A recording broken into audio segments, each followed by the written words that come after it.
Om Agyanatimirandasya Gyananjana Shalakaya Chakshurmilitang Yena Tasmai Sri Gurave Namaha. Jai Sri Krishna Chaitanya Prabhu Nityananda Sri Advaita Gadadha Shivasadi Gaur Bhaktavinda. Hare Krishna, Hare Krishna, Krishna Krishna, Hare Hare, Hare Rama, Hare Rama, Rama Rama, Hare Hare.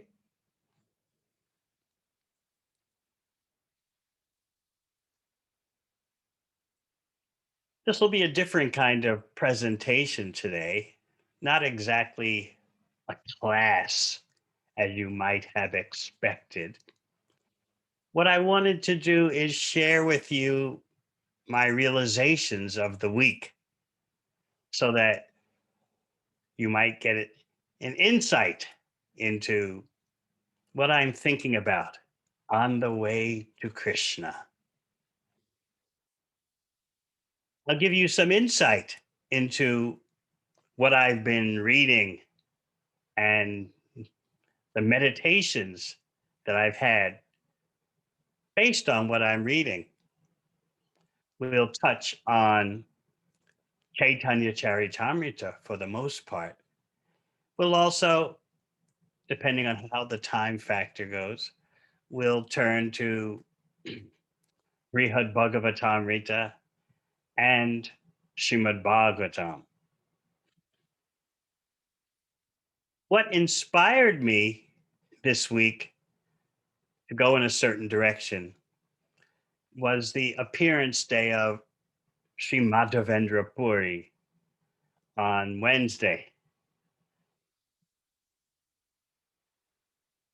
I turned to the famous account given in Chaitanya Charitamrita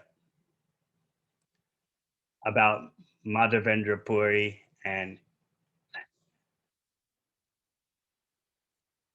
Chira Chora Gopinath stealing the sweet rice for him. And of course, the Annakuta miracle, the installation of the Gopalaji deity on Govardhan Hill, which all happened in one day. But what I want to highlight among many facets to the history of Madhavendra Puri is intense love. Bhakti is all about love, the thing that is most dear to living entities. We want to feel attraction. We want others to be attracted to us. We want reciprocation. This must be there in the supreme absolute truth. And as we make advancement in bhakti, we become more and more aware that we're dealing with love, but not the love that we hallucinate about in terms of physiology and psychology. For most human beings, that kind of phenomenon has to be there to some degree. Otherwise, they feel out of place and disconnected. But more and more, as we advance in bhakti, we start to realize we're dealing with love of Krishna. And that love of Krishna takes in all living entities. It covers all living entities because everyone is part of Krishna. As we advance in bhakti, we realize more and more that the more we focus on Krishna properly and genuinely, the more we can love others. So again, we're focusing on the intense love of Madhavendra Puri. Especially, please note that his history was relayed to Sri Chaitanya Mahaprabhu by Ishwar Puri, who took the role of the spiritual master of Lord Chaitanya. And then, in turn, Sri Chaitanya Mahaprabhu presented the history to Nityananda and others. In this way, we can see the fun of bhakti, which is trading realizations about Krishna, hearing about the glories of Krishna and his devotees, and reciting them to others. So, yes, I admit I had great fun investigating Madhavendra Puri and seeing where that investigation took me. People are very concerned these days about information, misinformation, disinformation. What is true? What is false? What's the real story? What's the real scoop? I'm very concerned about investigating ecstatic love of Krishna. I hope you don't mind my sharing with you what I'm meditating upon and the ground that I'm aspiring to walk on. We'll turn to Sri Chaitanya Charitamrita, Madhya Lila, chapter 4. And as you know, if you've read Chaitanya Charitamrita, the chapter, every chapter, generally begins with a thematic verse that sets the scene.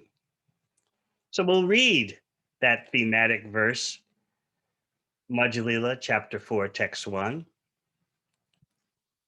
Yasmai datum chorayan tira bandam gopinata tira charabido moot.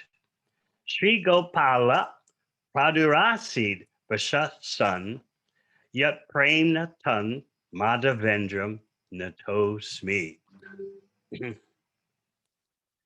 I offer my respectful obeisances unto Madhavendra Puri, who was given a pot of sweet rice stolen by Sri Gopinath, celebrated thereafter as Kira Chara, being pleased by Madhavendra Puri's love.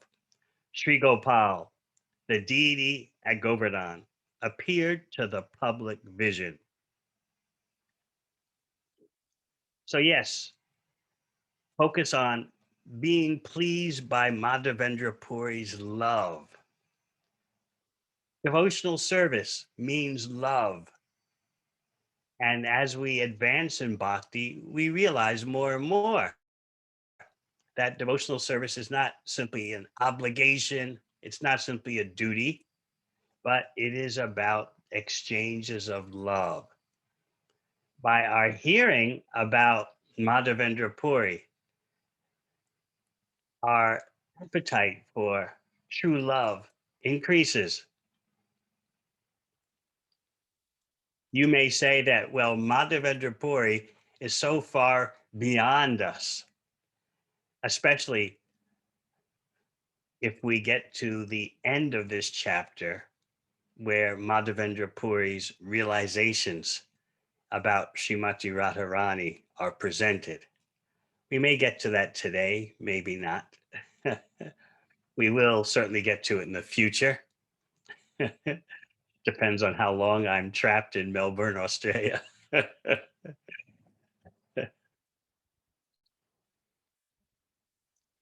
Let's give some brief history of Madhavendra Puri in relationship to Sri Chaitanya Mahaprabhu.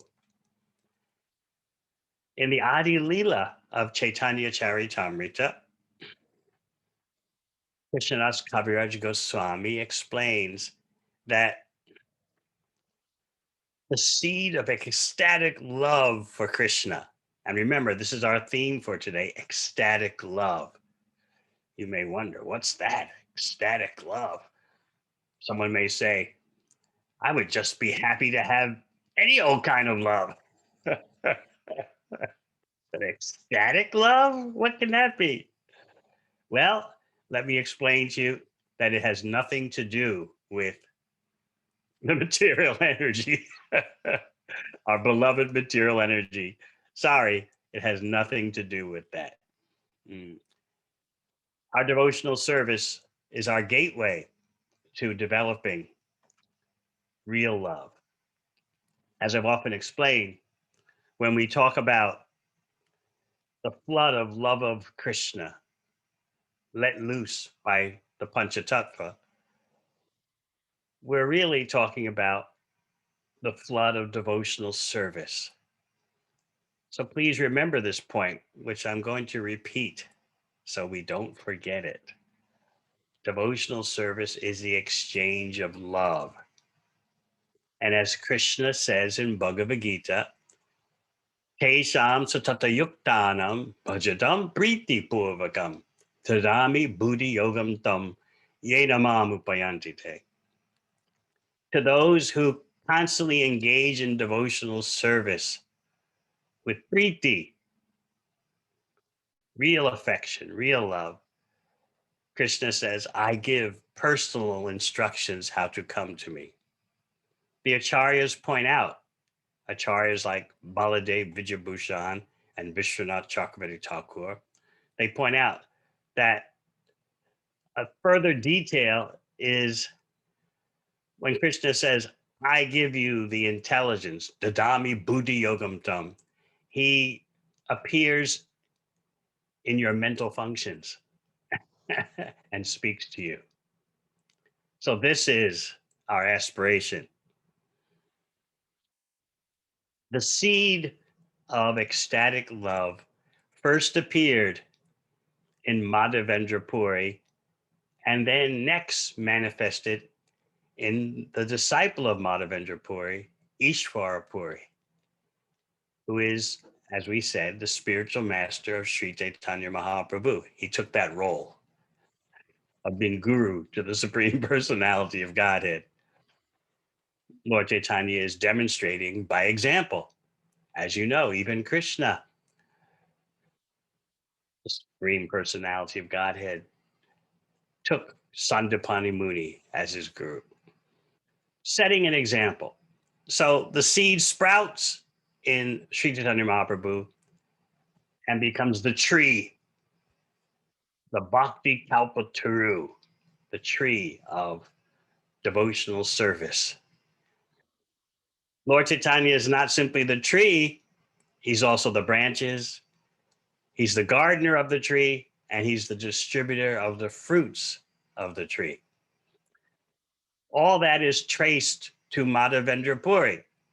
Now, those of you who are tuned into the Shastra may question, how did Madhavendra Puri get it? Because he was present before Sri Chaitanya Mahaprabhu. Srila Bhaktivinoda Thakur explains that the greatest devotees like Chandidas, Vidyapati, Bilvamangala Thakur, and Madhavendra Puri, although present before the time of Chaitanya Mahaprabhu, nevertheless had the mood and mission of Chaitanya Mahaprabhu appear in their hearts, even before the presence of the manifest presence of Sri Chaitanya Mahaprabhu, in case you ever wondered. So when we say that before Madhavendra Puri, there was no presence of ecstatic love of Krishna, we're particularly referring to the most confidential rasa, Madhurya rasa.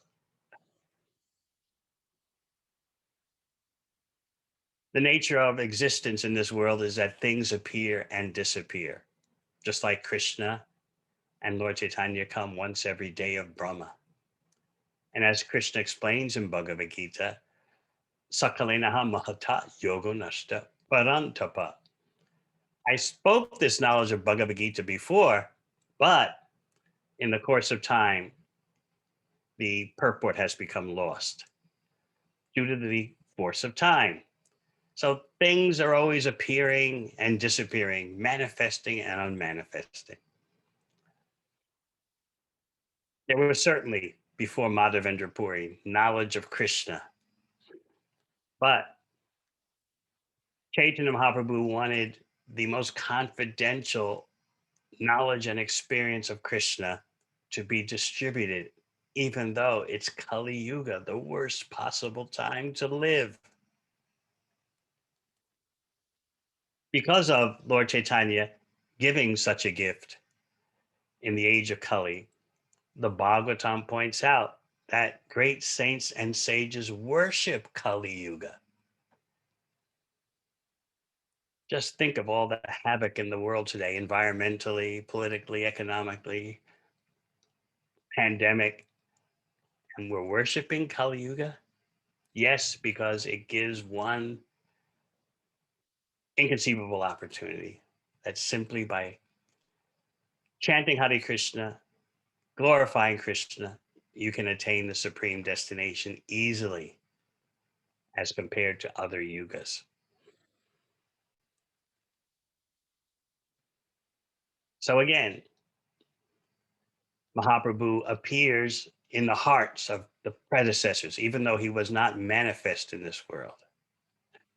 And by that appearance in their hearts, you see such ecstatic poetry, ecstatic presentations of the most confidential love of Krishna done by these devotees. Of course, their works, their literary works, are for the most advanced devotees. Chandidas, Vidyapati, Bilvamangala Thakur, Jayadev, Kavi. We do sing a song by Jayadev Kavi,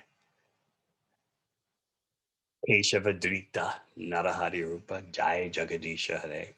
But he has more confidential songs, like Shrita Kamala. So all that realization of the most confidential love has been inserted in the hearts of these predecessors of Chaitanya Mahaprabhu before his appearance. And then by the appearance of Sri Chaitanya Mahaprabhu, the flood begins.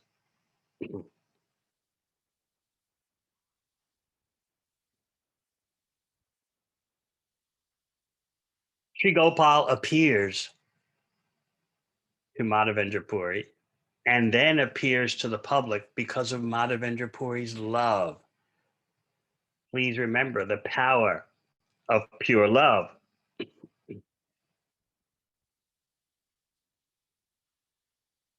And this history is being presented to Nityananda Prabhu about the Chira Chora phenomenon. But first, we'll take a look at Gopalaji being discovered and being established on Govardhan Hill.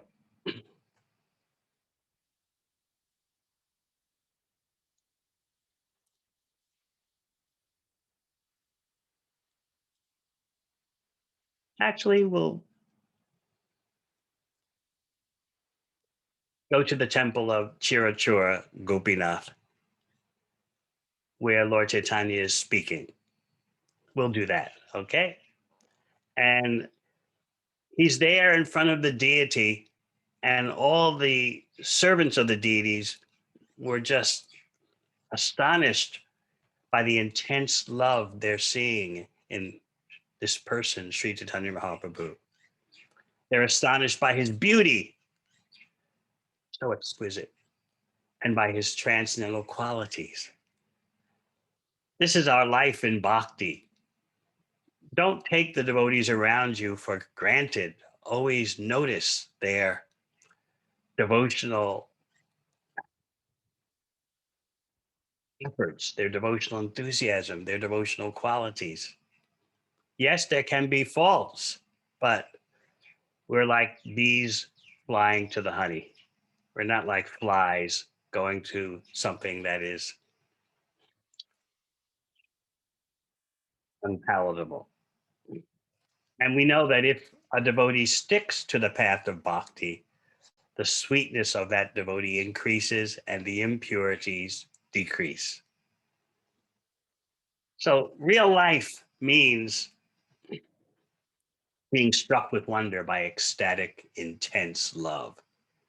So, the servants of the deity were seeing that in Sri Chaitanya Mahaprabhu. And they were very motivated by that loving presence. We all want to develop some drop of love that can motivate and influence others by our presence. This is actually what Lord Chaitanya wants of us. You may think, oh, who are we? We can never aspire to such a platform.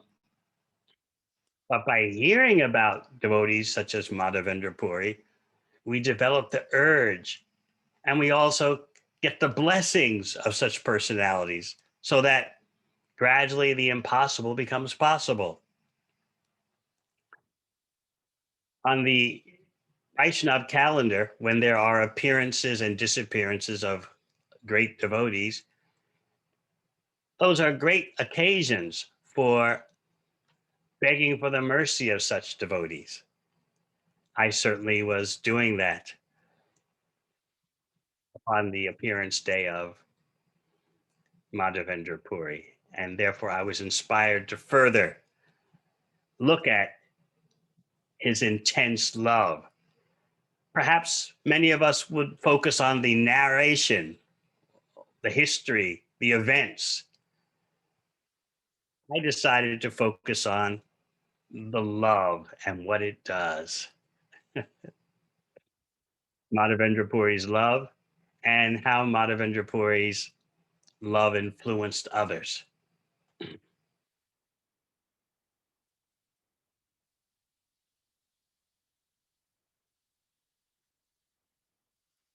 Lord Chaitanya was eager to remain at the temple of Chirachora Gopinath because he wanted to taste some of that famous sweet rice, the sweet rice that the deity had stolen for Madhavendra Puri. So Lord Chaitanya, he wanted to also partake of this famous sweet rice. He had heard all about it from his spiritual master, Ishwar Puri.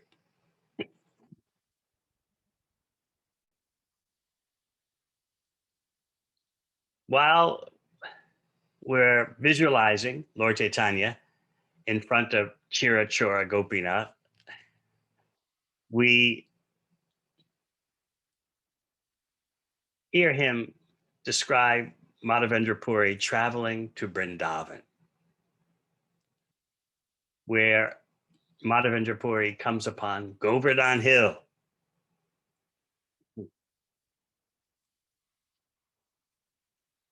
Let's think about the description of Madhavendra Puri arriving in Braj, approaching Govardhan Hill.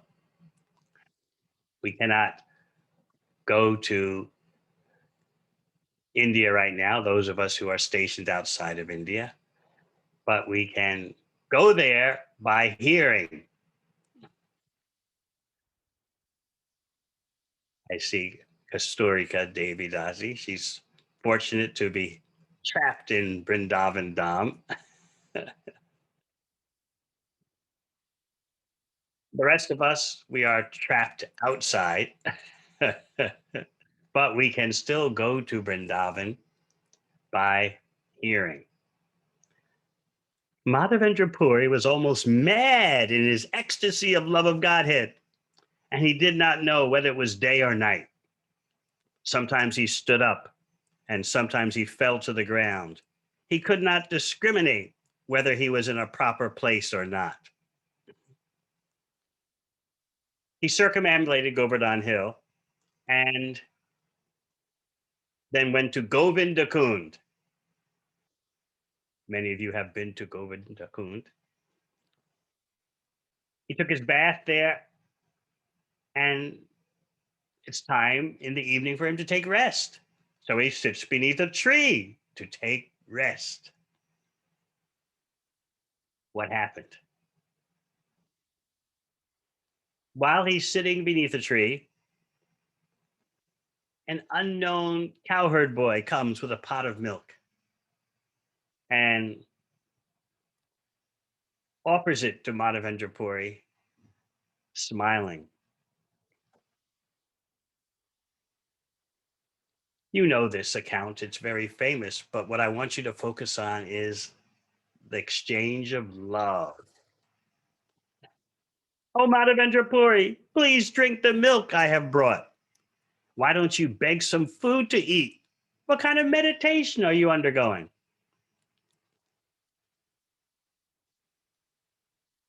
Madhavendra Puri was very pleased to see the beauty of this unknown cowherd boy. And just by hearing the sweet words of this cowherd boy, he forgot all about hunger and thirst. So naturally, Madhavendra Puri asked him, "Who are you? Where do you live? How did you know I was fasting and hadn't eaten anything all day?" So the unknown boy replies, "I'm a cowherd boy.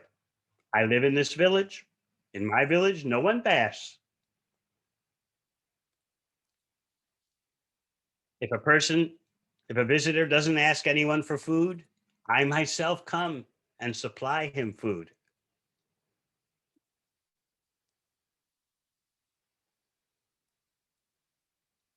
The women in the village noticed you and they gave me milk to give to you. Excuse me, but I've got to leave right now. I have to go and milk some cows.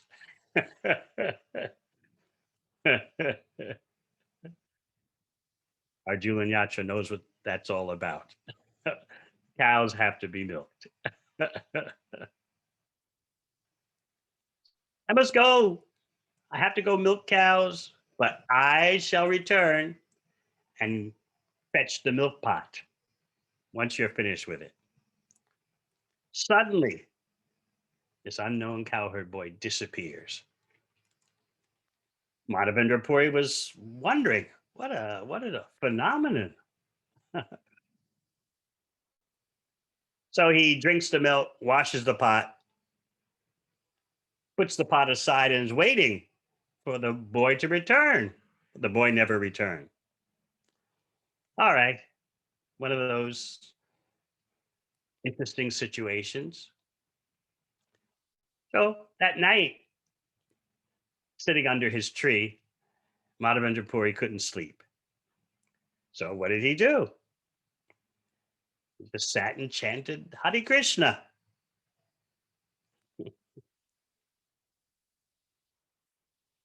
When you don't know what to do, chant Hare Krishna. And when you do know what to do, chant Hare Krishna. What starts out as an obligation gradually becomes such a pleasure, a natural pleasure. So please do not feel hopeless in your chanting.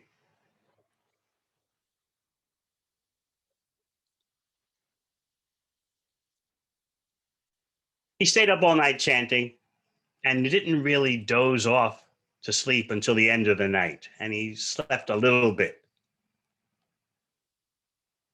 But in that short time he was sleeping, he had a dream. He saw the very same boy, the cowherd boy. And the boy took him by the hand and showed him, "I'm in the bush Please get the people of the village to dig me out and then situate me nicely on top of Govardhan Hill. Please construct a temple, install me there.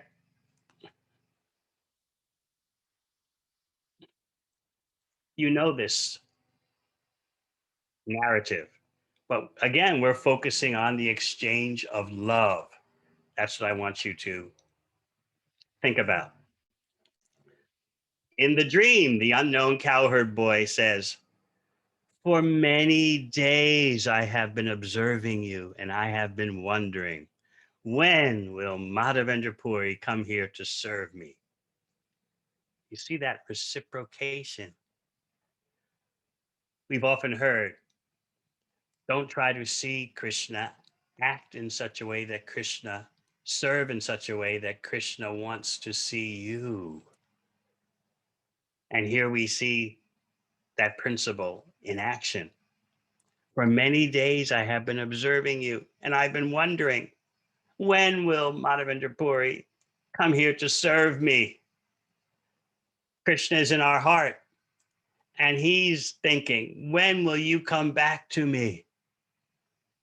As Srila Prabhupada explains in the first canto, Krishna is more eager for us to return to him than we are. Now you might say, well, I don't feel that. My life is hard. It's hard practicing bhakti, chanting my rounds every day, following the four rules. It's hard. I don't feel that Krishna is in my heart so eager for me to come back to him. Mm.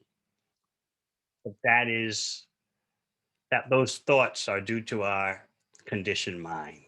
And that's why it's necessary for us to daily hear Srimad Bhagavatam, Chaitanya Charitamrita. And through that hearing and through our chanting, we can feel the eagerness that Krishna has for us to return to him. When we stop sufficiently hearing and chanting, we become dry and we feel isolated. Who cares? Krishna doesn't care. It's so hard practicing bhakti. But when we water our devotional creeper with hearing and chanting, we start to feel the eagerness that Krishna has for us, the eagerness that Krishna has for us to return to him. Which brings me to a point. And don't, when I give this example, I'm please note I'm giving it cautiously and don't get sidetracked. I'll explain the point. I was thinking about enthusiasm and Krishna's enthusiasm for us to return to him and the miracle that we have in devotional service, the prema dana, the treasure of love of Krishna can be ours. So in this, they have lotteries everywhere. And sometimes I like to read the news reports of people who win the lottery. I think in New Zealand, you can get up to like 420, maybe New Zealand dollars. In the States, it can be that much in US dollars. And I don't know about Australia, but I study the faces of persons who've won the lottery and their exclamation when the news first hits them. I'm a multi-millionaire.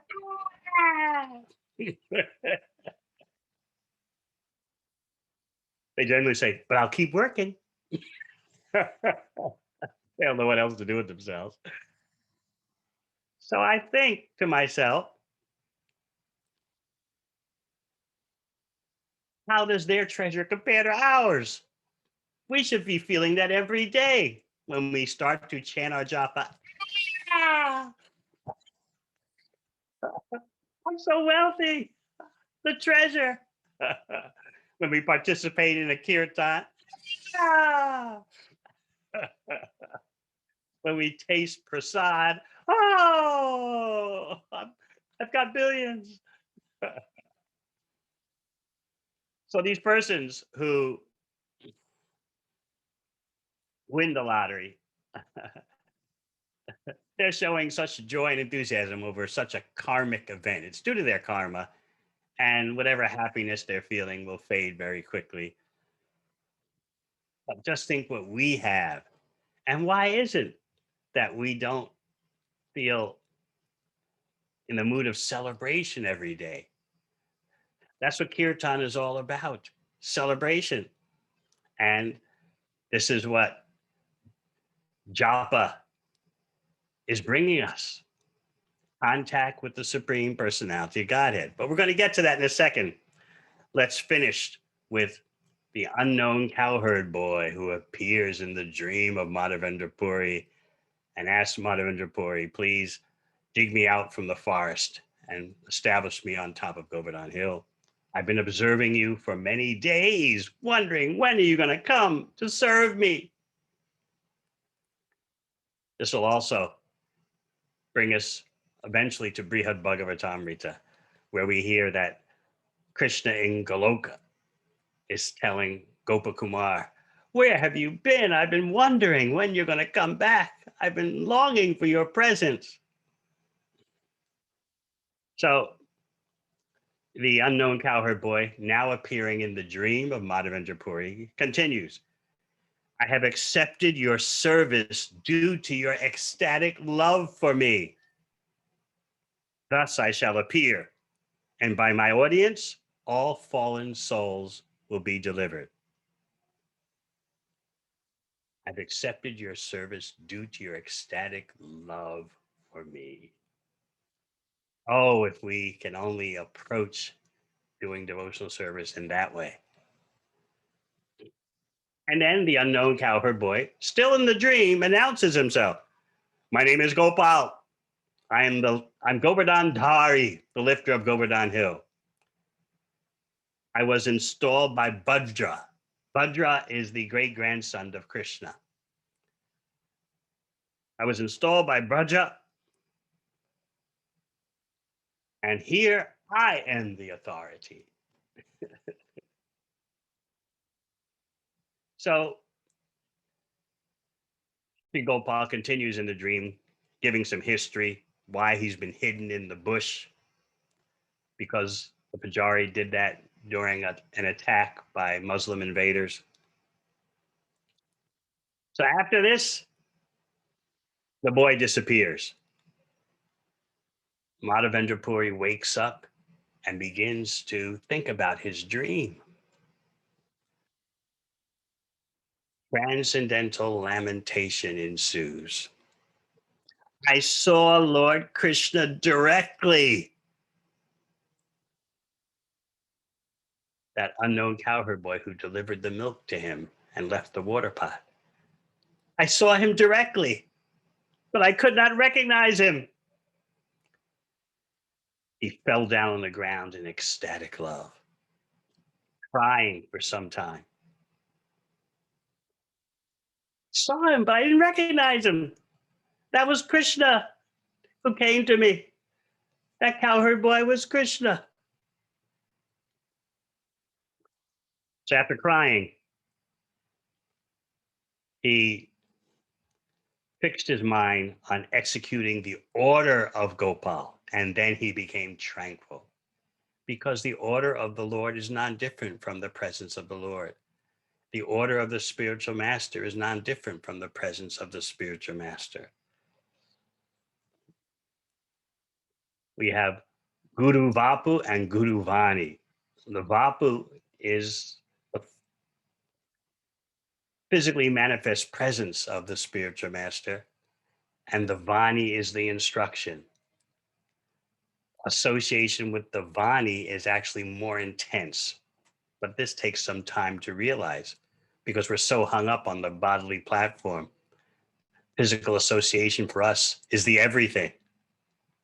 But gradually, as we advance in bhakti, we realize that association through the Vani, through the instruction, is even more intense than physical stuff. So let's pause and think about Madhavendra Puri. He saw Krishna, but he didn't recognize him. How could this be? He's the greatest devotee.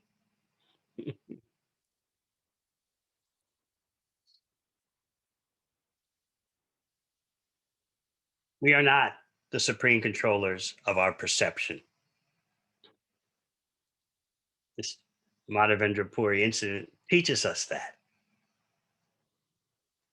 our seeing is not the everything, even in the most advanced stages of bhakti. In Goloka Vrindavan, which we'll hear about, devotees don't see Krishna as the Supreme Personality of Godhead. The Yoga Maya energy prevents that, as you know, because Krishna wants to enjoy intimate loving affairs unimpeded by awe and reverence. So we need to get out of the habit of thinking that we are the controllers of our perception. I see what I want to see. No, you see what Krishna wants you to see. Krishna can be right in front of your eyes, but you don't recognize him because he doesn't allow that. He doesn't want that for some particular reason. He doesn't like the intimate, loving exchanges to be disturbed by knowledge that he's a Supreme Personality Godhead. So when he came to Madhavendra Puri, when that cowherd boy came, he wanted to relish serving Madhavendra Puri, bringing milk. He didn't want to be, he obviously didn't want to be impeded by any recognition that this is Bhagavan. He wanted to serve his devotee. Everything exists for Krishna's pleasure.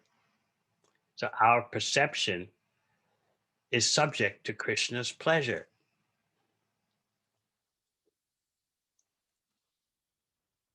Speaking about seeing Krishna, this is a passage from a lecture by Srila Prabhupada that I've been sending to some of you, at least. Listen to this, please. There is no difference between chanting the Hare Krishna mantra and meeting Krishna eye to eye, face to face. There is no difference. How's that for incentive for your daily japa practice? There's no difference between chanting of Hare Krishna and meeting Krishna eye to eye, face to face. There is no difference. Simply one has to realize this. The more you become purified by chanting this Hare Krishna mantra, you see Krishna face to face. People are asking, can you show me God? You can see God. Simply prepare your eyes. Simply prepare your ears. You will see by hearing. This is a very scientific movement, authorized, practical. You chant the Hare Krishna mantra, and you will realize that gradually you are advancing to meet Krishna face to face. That is possible. Chant Hare Krishna. So, this has been my meditation upon rising in the morning after showering and preparing to chant. I tell myself the absolute reality. Now it's time to have darshan of Krishna. Now it's time to see Krishna. And I eagerly sit down to chant. Truthfully, I was always eager to be able to chant all my rounds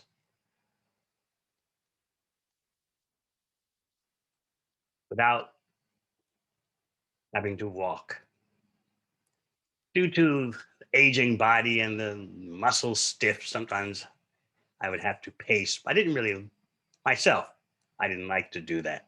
We all have our own ways we can best hear. And I always felt that I could better hear if I sat. I'm not, by the way, please don't take this in a fanatical way. I'm not saying you can't pace while you chant. Whatever works for you. But in my case, in my own personal case, I felt that I wanted to just chant seated in one place, but the muscles would ache.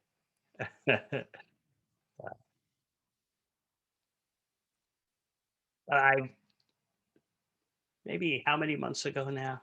Since September, I've had a bad ankle and won't go away. That's what happens as the body ages. So I decided,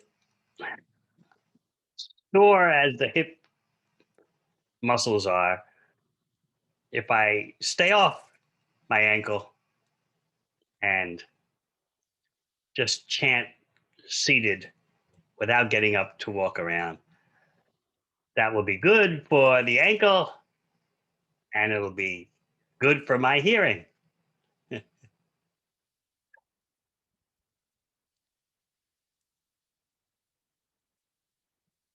So I've been doing that. And yes, it's been good for my ankle and wonderful for the hearing. Increase. Everything in spirit's life is always increasing. If something is good now, it can become better. So we're always eager for upgrade. That is not the Okay, who's got their mic on?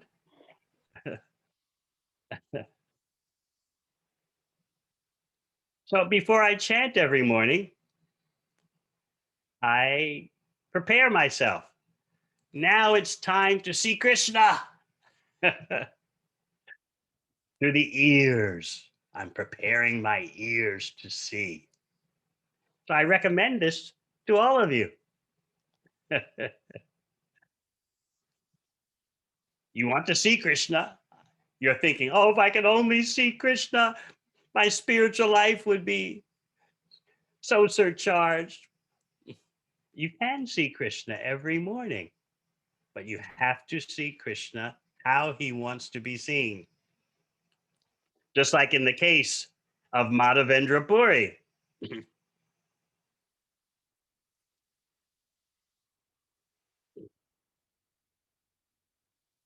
Krishna came to him. Gopal Krishna, the cowherd boy, came to him, but Madhavendra Puri didn't recognize him.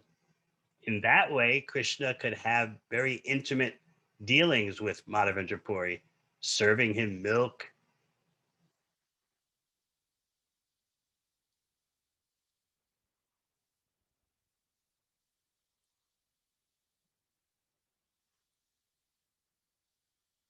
There are other examples of great devotees, the greatest devotees, seeing Krishna, having his presence, and they don't realize it at first. This happened with Bilba Mangala Thakur.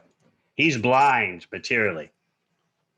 He's in the forest of Vrindavan, and a cowherd boy comes to assist him, showing him where nice places to rest are in the forest. And then one time, when this cowherd boy came to the blind Bilba Mangala Thakur, also known as Leela Sukha, the cowherd boy starts playing his flute. And then the truth hits Bilba Mangala. Who is this? This is Krishna.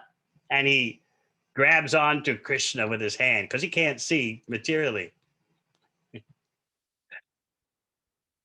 And the cowherd boy runs away. Krishna is such a prankster, isn't he?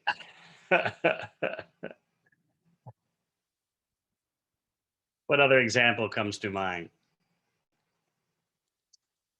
Prahlad Maharaj. This is described in one of the Puranas, quoted in Brihad Bhagavatamrita in the commentary by Sanatan Goswami. By the way, those of you who don't have Brihad Bhagavatamrita, a shipment has just arrived at the BBT warehouse in Sydney of Brihad Bhagavatamrita, as well as a wonderful book by His Holiness Giriraj Maharaj about Prabhupada's battle to build the Juhu temple. The BBT has produced that book, and so all I can say is get it while you can. It's an extraordinary history of Prabhupada Leela, a mission impossible. A mission so impossible, the devotees involved thought this can never happen. And they tried to give the land back to the owner, the land that the Juhu temple was eventually built on. They tried to give it back to the crooked owner of it, thinking, oh, this is just swampland filled with snakes and rodents and it's mosquitoes. It's horrible. And the owner who so called sold it to us is such a trickster, such a cheater. They tried to give the land back.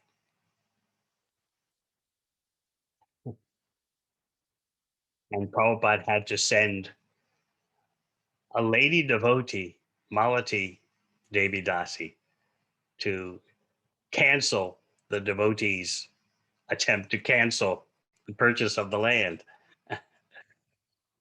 It was just obvious to all the devotees, to their material intelligence. Nothing is going to happen here. This place is a disaster. But Prabhupada, before he left India for the USA on his first trip on the Jaladuta, he had walked by this empty plot of land in Juhu and thought to himself, this would be a wonderful place to build a temple. So at the end of the huge battle for the Juhu land, when the demon was vanquished and everything was resolved, Prabhupada relished. This was a great fight.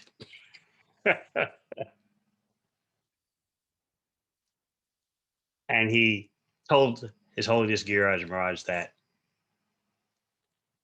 someone should write a history of this extraordinary battle. Anyway, in Brihad Bhagavatamrita, we are describing Prahlad Maharaj, information given to us by Sanatana Goswami from one of the Puranas. Prahlad is going to Naimisharanya because he wants to see Lord Pitavasa, Narayan, who's always dressed in yellow, Pitavasa. So on the way to Naimisharanya, Prahlad encounters a very unorthodox sight. He sees a person who is dressed as a renunciant, a mendicant, but is carrying a bow and arrows.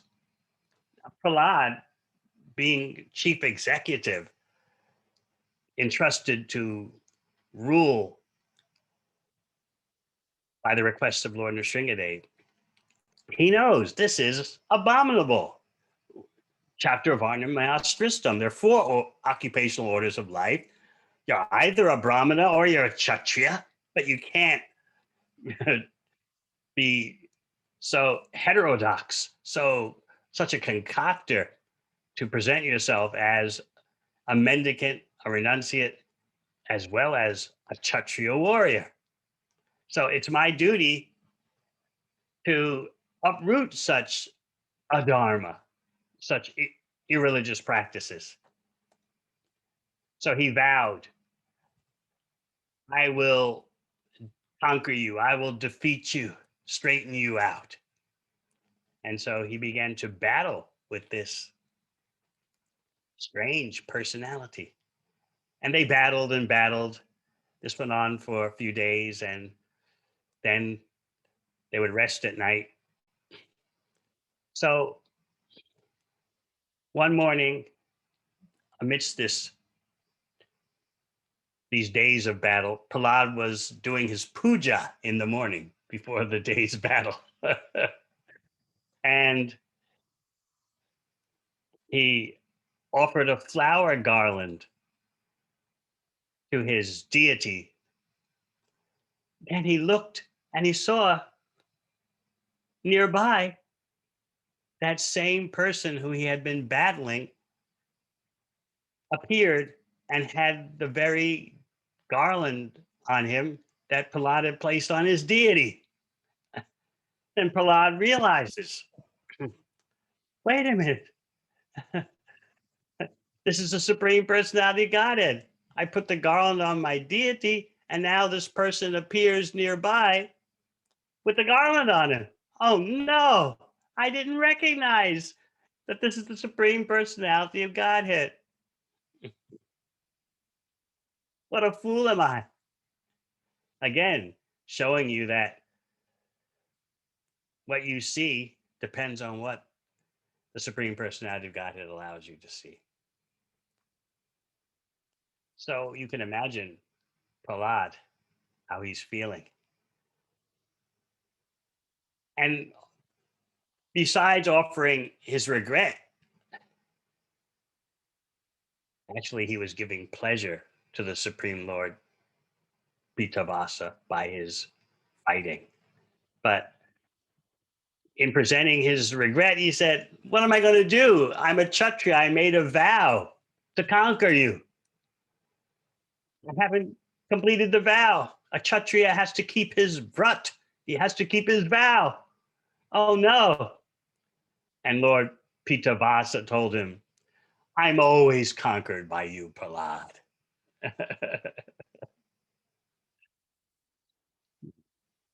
Narada Muni was presenting this story and began jumping up and down while reciting it.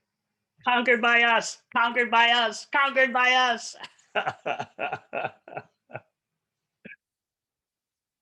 So there you have another example of what can be right before your eyes, and unless Krishna wants, you don't see.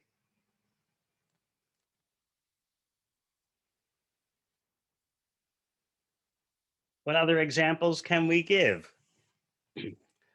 Actually, we'll save this for the next session, third canto Bhagavatam, where the Yadus, the Yadu dynasty, Krishna's personal dynasty, don't know what they're looking at. They don't know the full glories of Krishna, even though they're living with him.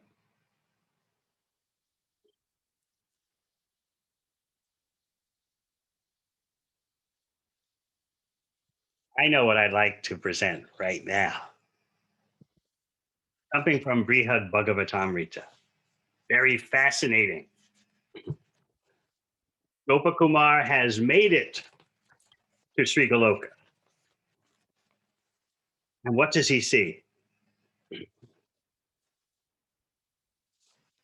He's gone not simply to Vaikuntha, he's gone not simply to Dwarka.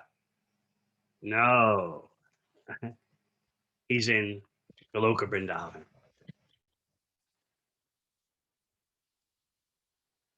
He describes his being transported to Goloka Vrindavan. This is chapter 6, Abhishta Labha, the attainment of all desires.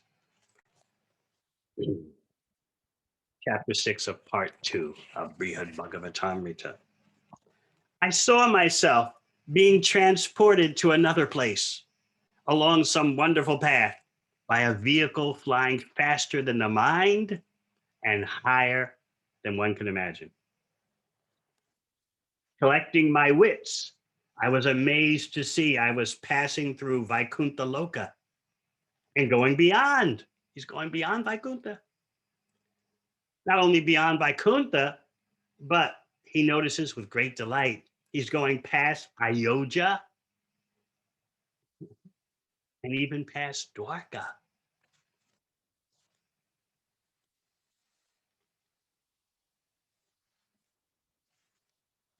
I arrived at the shining world above all others, Sri Galoka, which I had long aspired to reach. Everything there, listen to this, everything there appeared the same as in this divine Mathura mandala of the material world. He's talking. Gopakumar is talking to a Brahmana and explaining what Sri Galoka is all about. So Gopakumar is describing his journey to Sri Galoka. He's explaining it to the Brahmana who is in Gokul or Mathura Mandala, the embassy of the spiritual world on the earthly plane. So he says it appeared the same as the Dom in the material world.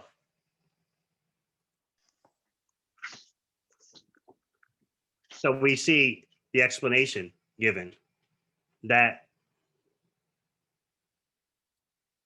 Sri Galoka resembles the earthly Gokul because Sri Galoka doesn't have the mood of reverence for God's supremacy.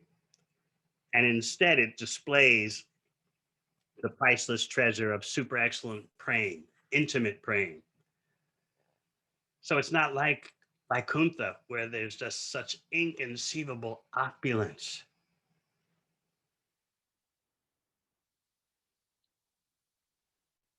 He says, in that original land of Mathura, I visited Mathura city. I was surprised and happy to see that it resembled the Mathura here on earth.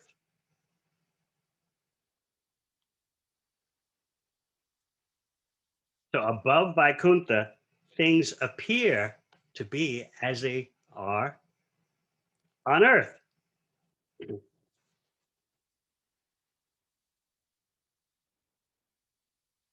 This may seem very astonishing. He continues, in that realm, beyond the reach of all the demigods, planetary rulers, and personal attendants of the Supreme Lord in Vaikuntha, I saw that life was going on just as here in this Aryavata country in Bharatvarsha on Earth. In other words, just like north central India of 500 years ago or so. The sun was rising and the other natural events were taking place every day in the sky and on the land. The people were speaking and behaving the same way as here. I was stunned by astonishment, extreme astonishment, and immersed in an ocean of ecstatic rasa. So Gopakumar is preparing his student, the Mathura Brahmana, for descriptions of life in Sri Galoka. He's giving his student a glimpse of how Galoka resembles Vrindavan on earth. Gopakumar saw for himself that the environment and culture of Galoka were just like those of Aryavata, north central India, refined in civilization, where Braja Bhumi is located. What he saw could hardly be distinguished from the common experience of life on earth. This amazed him.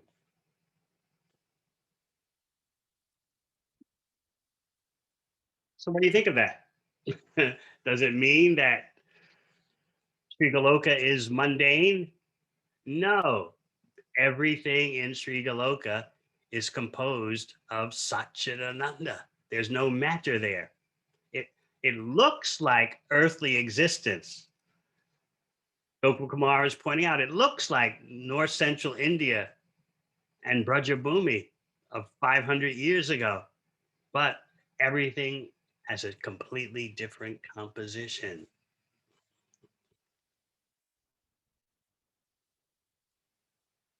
The simplicity is there, but the simplicity is there that you would expect in north central India 500 years ago, not now, 500 years or 600 years ago. The simplicity is there, but there is inconceivable sweetness. And remember, we're talking about Sri Galoka, which is beyond Vaikuntha. Now, the opulence of Vaikuntha is dazzling, but in Sri Goloka, the sweetness is the all pervading reality. Therefore, there's the sun, there's the moon, there are trees, there are villages, there are cows, but they're all made of eternity, knowledge, and bliss. The simplicity is there because that simplicity magnifies the sweetness of the intimate dealings with Krishna, especially in friendship, parental love, and Madhurya Ras.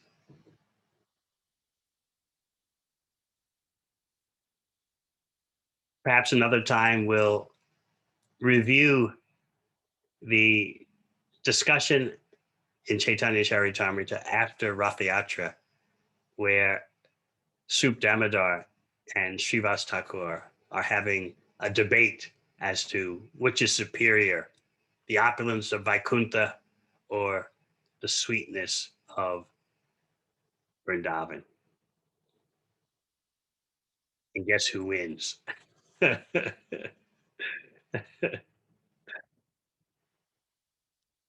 What can we end with today?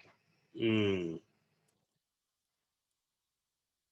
because our focus, again, is on ecstatic love. Let's think about the offerings of food to Gopal, now established on top of Govardhan Hill.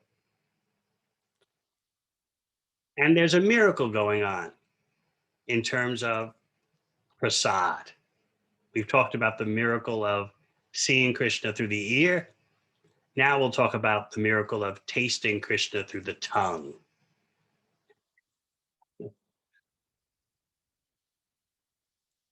Although Sri Gopal ate everything offered, still by the touch of his transcendental hand, everything remained as before. So Madhavendra Puri could see all this.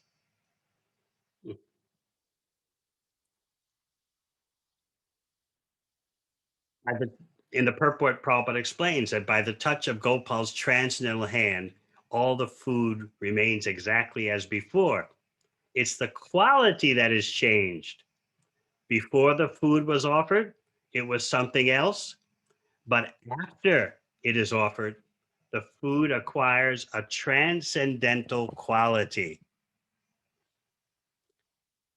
because the Lord is Purna. He remains the same even after eating. Purnasya Purnam Adaya Purnam Eva Vashishyate. The food offered to Krishna is qualitatively as good as Krishna. All the cooks and offers of food, please notice and remember the food offered to Krishna is qualitatively as good as Krishna. The consciousness of the cooks and the consciousness of those who serve the prasad affect the taker's ability to have high realizations. So, those of you who are cooking, those of you who are serving prasad, you're affecting the quality of experience that the partakers of prasad will have.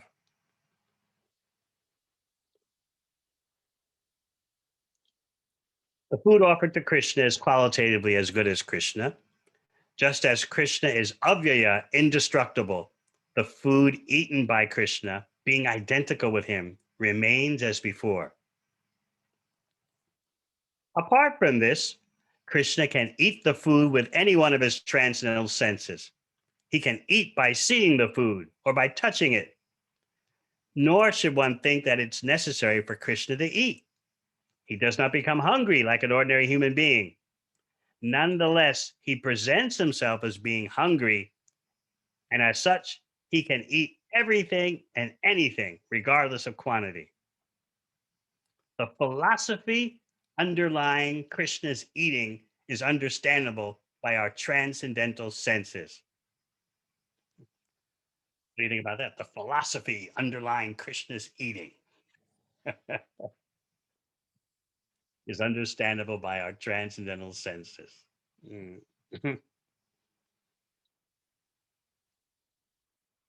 So Krishnadas Kaviraj Goswami goes on to describe the miracle of prasad, how Gopal ate everything while the food remained the same, was all witnessed by Madhavendra Puri.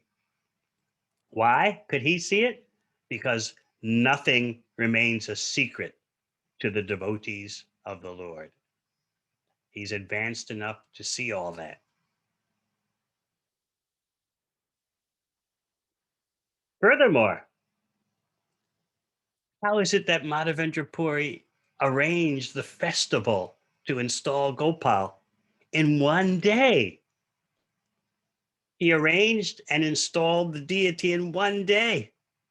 When you read all about the preparations and all the goings on, you think, well, that would take us 6 months to do.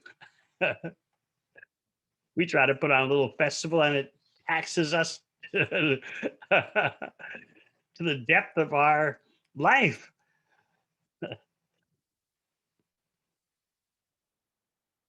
But Kaviraj Goswami explains all this was accomplished by the potency of Gopal. And again, no one but a devotee can understand this. So Prabhupada points out in the purport that astonishing things like this happen in terms of the Battle of Kurukshetra. It should have gone on and on and on, but it was finished in 18 days by Krishna's inconceivable power.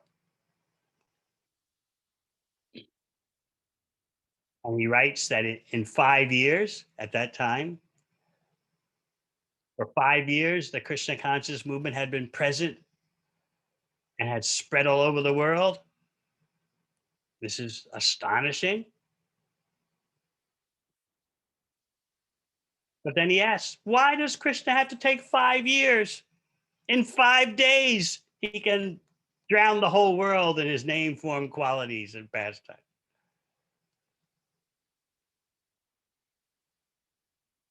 All these things happen by the grace of Sri Chaitanya Mahaprabhu. We are simply the instruments. Just as Arjuna was victorious in 18 days in a battle that should have gone on and on and on. And to spread Krishna consciousness all over the world should be impossible. But it happened in 5 years, astonishingly. But without taking credit, Srila Prabhupada says, actually, if Krishna wanted, it could have taken 5 days.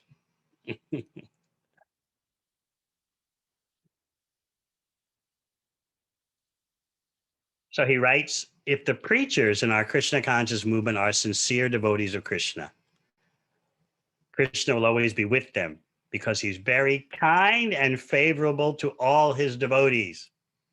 You got that? Krishna is very kind and favorable. He's not torturing you.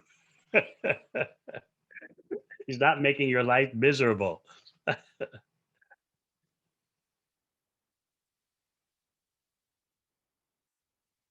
So we're always questioning ourselves. Am I a sincere devotee? What are my motivations in doing whatever service I'm doing? What do I expect for myself? What am I trying to offer to Krishna through parampara? Continue.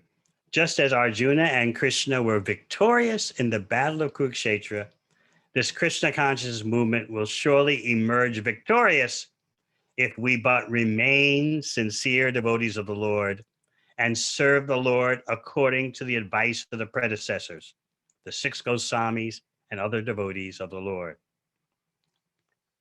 As Narottam Das Thakur has stated, Tandirachavana Sevi Bhakta Sanevas, Janame Hoy E Abhilash. The Krishna consciousness devotees must always desire to remain in the society of devotees. Bhakta Sanevas. They cannot go outside the Krishna conscious society or movement. Within the society, We must try to serve the predecessors by preaching Chaitanya Mahaprabhu's cult and spreading his name and fame all over the world. If we attempt this seriously within the society, it will be successfully done. There is no question of estimating how this will happen in the mundane sense. But without a doubt, it happens by the grace of Krishna.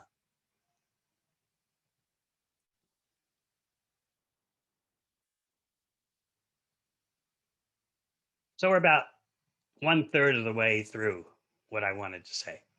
I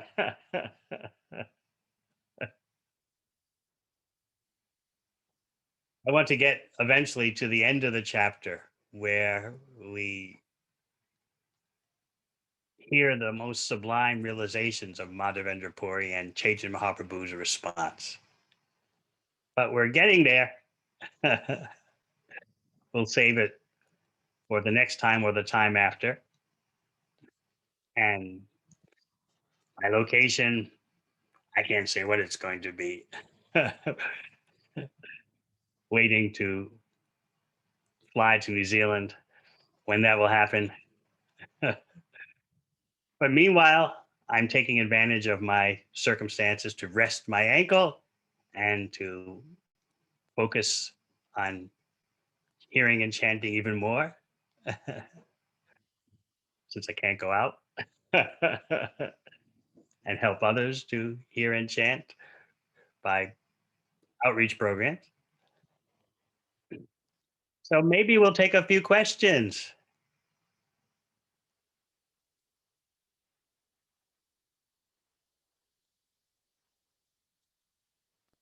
You can send them by chat, or if you know how to unmute yourself and can do so in an inobtrusive way, that would be fine.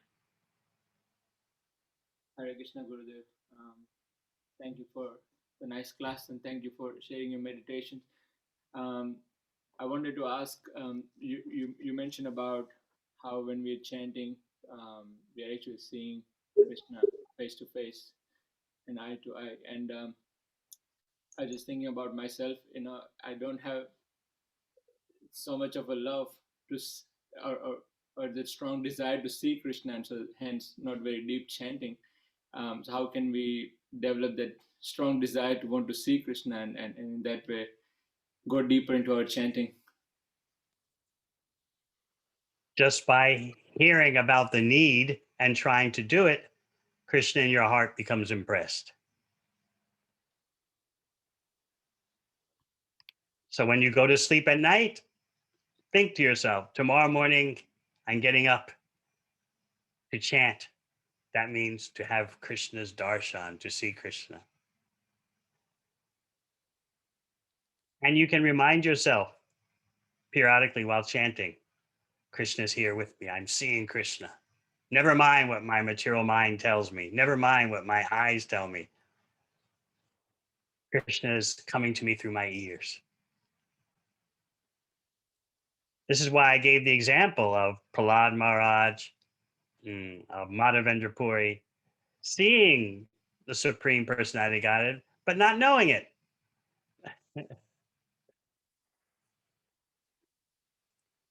The Lord, for the sake of his personal leelas, didn't want them to know. He wanted to just initiate loving exchanges with his devotee without being impeded by their recognizing him.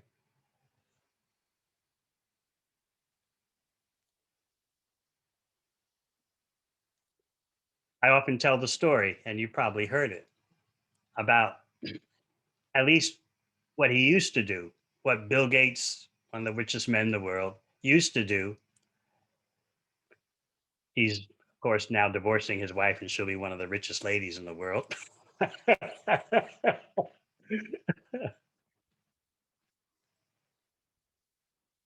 So he would put on a disguise and go out into the city of Seattle, going to cafes and pubs, disguised just so he could have ordinary relationships with people without everyone. Oh, it's Bill Gates. Oh, you have so much money. You must be a great Mahajan.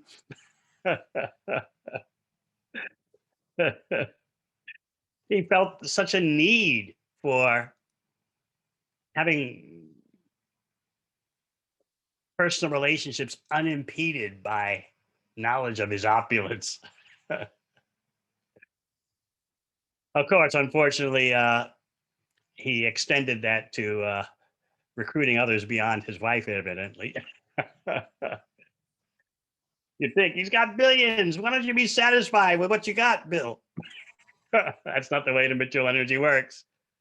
Lust, greed, envy always accompany the bodily conception of life. But anyway, my point is that he felt the need to disguise his opulences so he could have regular personal relationships unimpeded by knowledge of his glories.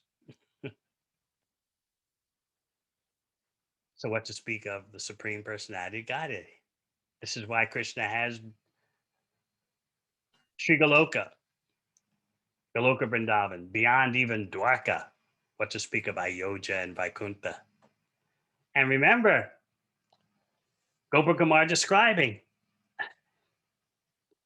the topmost portion of the spiritual world looks just like the area around Vrindavan Dham. But the composition is completely different. The sun is there, the moon is there, the trees are there, the water is there, but everything is made of pure consciousness and everything is 100% attracted to Krishna. Everyone and everything.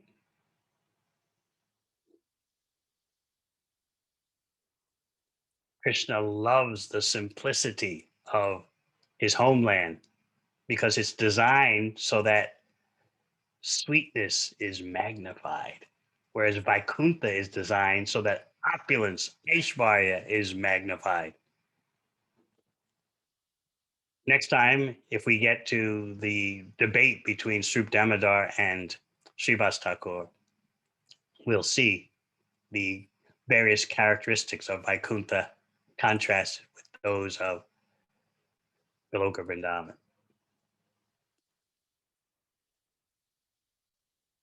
So when you chant, know that you are taking personal darshan. Never mind what your mind tells you. Next, I'll look in the chat box, see what we have here. How can we assess our sincerity? By always asking ourselves, what's the best thing I can do for Krishna right now? Is what I'm doing to satisfy my senses, or is it for satisfying Krishna's senses? That is the mentality of the spiritual world. If you're always asking yourself that question, you must be sincere.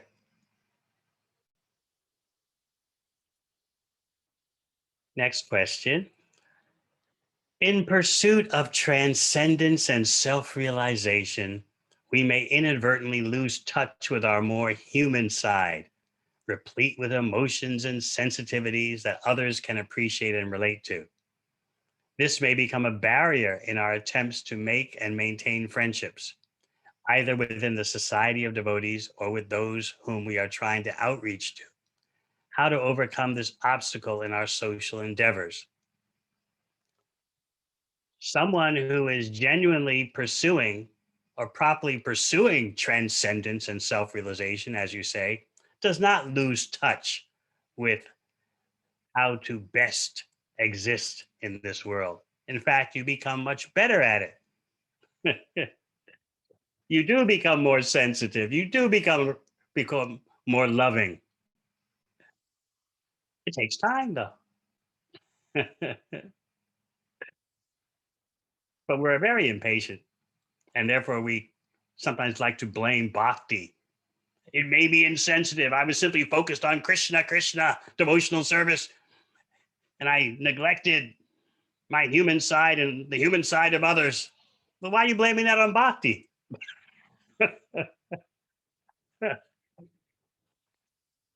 You're just at beginner trying to advance. These things take time. As Krishna says in Bhagavad Gita, when you've properly done what he said, understanding him by approaching his representative, what will the result be? Yajgata na punar moham. You won't be in illusion anymore. And you'll know that all living beings are his parts. You'll treat them in that way. Now, this takes time because, especially in this day and age of Kali Yuga, we're digging out from so many traumas and abuses. We've used ourselves, used others, abused ourselves, abused others. We have so many traumas. Everyone these days is traumatized from something in their past. Mm. Parents have abused their children. Mm. Teenage years, there's such abuse going on in the name of parties and dates. Mm. Substance abuse. Oh, so much psychological damage. It takes us some time to dig out from all this. It's happening even in India, the land of Dharma.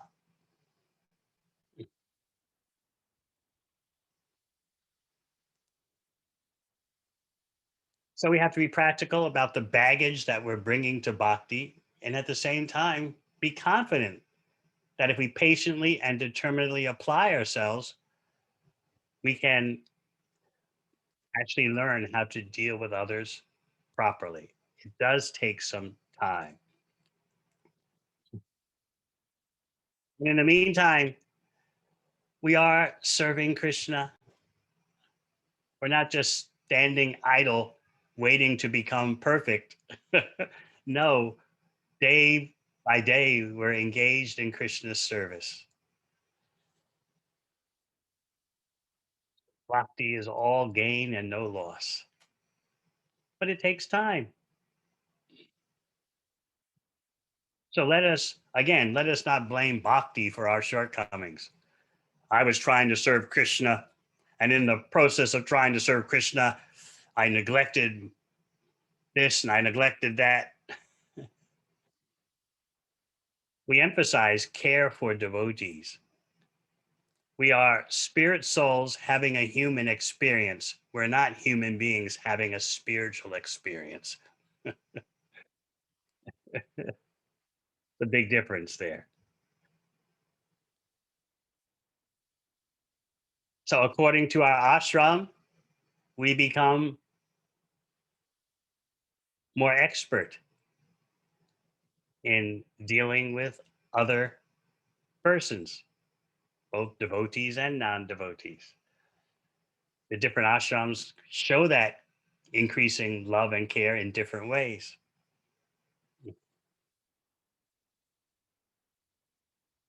This takes time, though.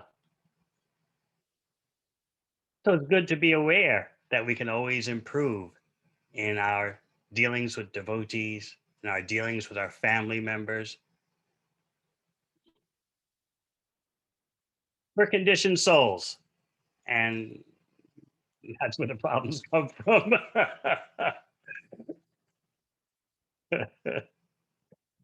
But we have the means to get out of our imprisoned state. Next question.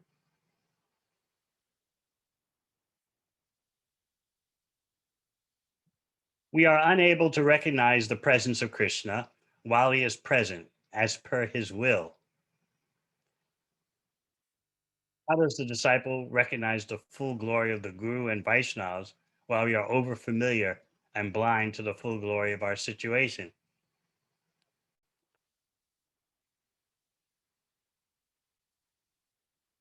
A real disciple always prays that I not take my spiritual master for granted, and that I am blessed with the proper vision to see how I'm the eternal servant to my eternal master. We do tend to lean toward the mundane. That's our disease.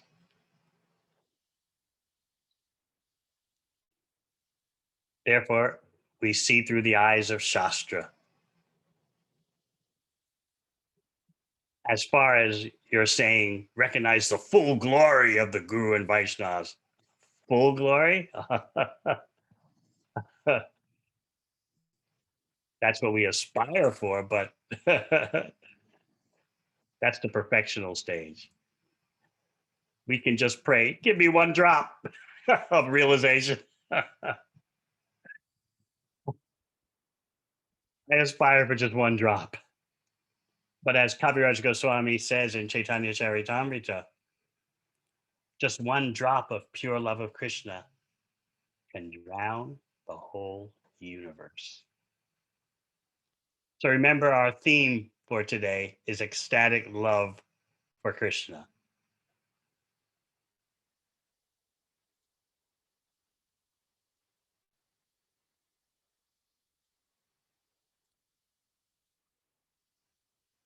Remember, Gopal appeared because of Madhavendra's love. And because of Madhavendra Puri's love, Gopal wanted to liberate the whole world. So we have deeper to go in the history of Madhavendra Puri, how he had a loving exchange with the Gopal deity and the Chora deity. His love was tested. This is an interesting subject, Krishna testing our love. But you see, for the devotee, a test by Krishna is ecstatic. It's not like a mundane exam in chemistry or something. Test of love is ecstatic because it gives an opportunity for the devotee to increase in love and to demonstrate the love, and gives Krishna a chance to demonstrate further his love for the devotee.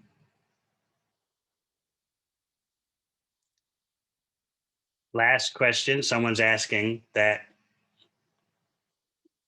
although we do service for Krishna, we are not at the level of ecstatic love, such as possessed by Madhavendra Puri. How do we aspire for such loving devotional service so that Krishna may accept our service? As Bhaktivinoda Thakur says, Krishna se tomar, Krishna dite par. Krishna is the property of his devotee. So I'm running after the devotee shouting, Krishna, Krishna. He doesn't say I'm running directly after Krishna. So we're always trying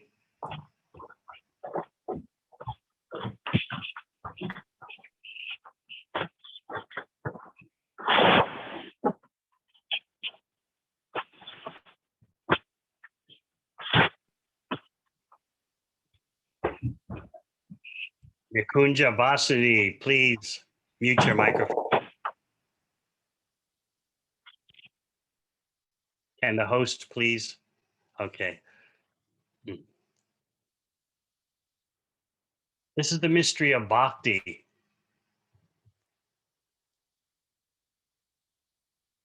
How Krishna is the property of his devotee. So therefore, we're always very careful in our dealings with devotees. I often explain that any devotee who has tried to do something for you, always feel and express your gratitude.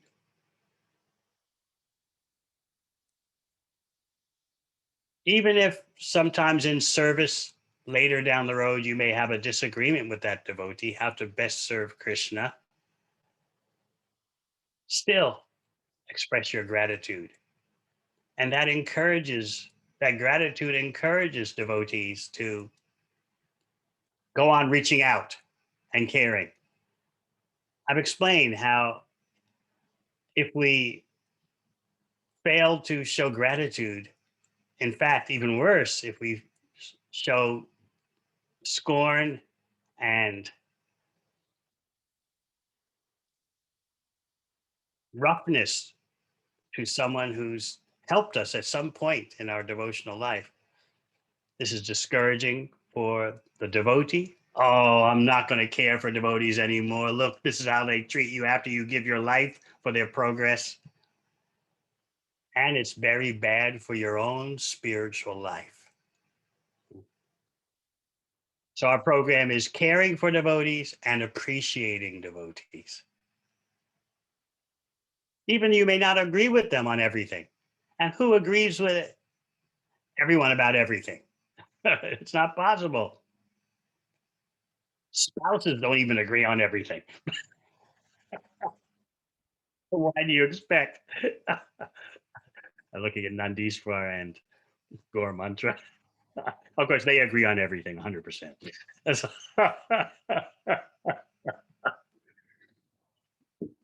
So why do you expect that every devotee is going to agree with you on everything? You can't even get your own spouse to agree with you all the time. You can't get your children to agree with you all the time. But devotees, they must do what I think and what I say. I know best.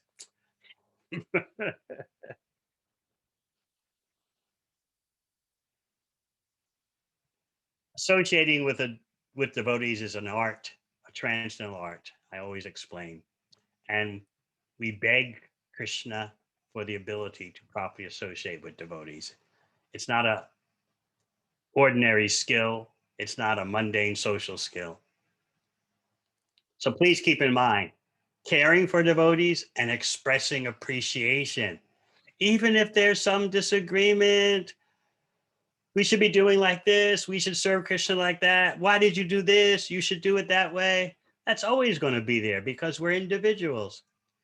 But the predominant reality should be gratitude and appreciation and care for devotees.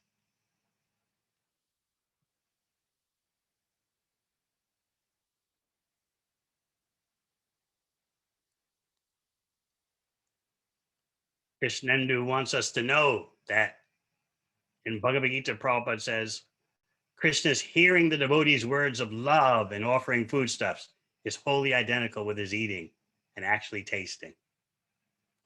And as we heard from Chaitanya Charitamrita, Krishna can eat with his hands, he can eat with his ears, he can eat with his eyes.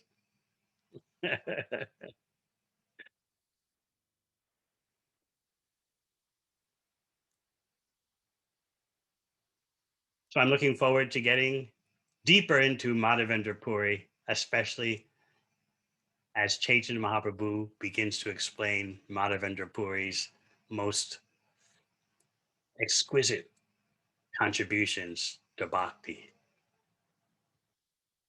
All right, so much more to talk about. I've barely begun. This subject of ecstatic love for Krishna, we shouldn't consider. It's so far beyond us. Why even bother hearing about it? By hearing about it, you develop aspiration. Bhakti is not simply about anartha nivritti, getting rid of the impurities. We have to know what is our real wealth, what is our real aspiration, and hear about that, as well as hearing about the impurities and how to get rid of them. So I've tried to give you insight into what's on my mind as we all journey on the way to Krishna. Thank you very much. Hare Krishna. Glory to Srila Prabhupada.